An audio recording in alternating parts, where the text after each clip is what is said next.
Comme annoncé en octobre dernier, c'est bien l'économie, la priorité de l'exécutif régional, plus 4,5% pour la formation, soit 377 millions d'euros, plus 2,7% pour le développement durable, portant ainsi son budget à 148 millions d'euros, mais surtout plus 6,6% d'augmentation pour l'innovation.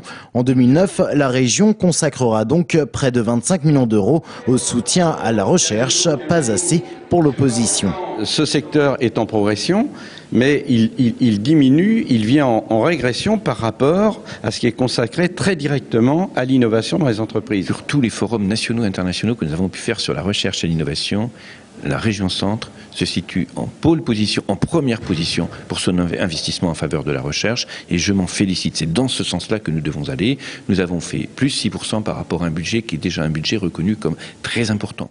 En 2009, le budget régional sera porté à plus de 980 millions d'euros. La part consacrée au fonctionnement est en augmentation de plus de 6%, notamment en raison du transfert du personnel TOS. L'investissement, quant à lui, recule, moins 3,9% par rapport à 2008. Le budget de l'investissement est un budget maintenu. Il y a simplement une part de l'intervention européenne qui diminue sensiblement parce que un des projets, le projet du FRAC, est actuellement en situation de ne pas aboutir dans l'année 2009. Donc c'est un budget d'investissement maintenu, sans augmentation de l'emprunt.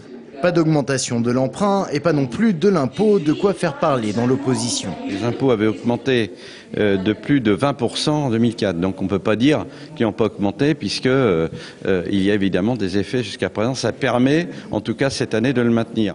Pour tous ces investissements, la région peut compter sur une capacité d'autofinancement largement supérieure à la moyenne nationale. 73% des investissements sont financés par son épargne et ses recettes. Une région qui fait la part belle à la formation qui représente 51% des interventions régionales, quand l'économie et l'innovation, elles, représentent légèrement plus de 6%.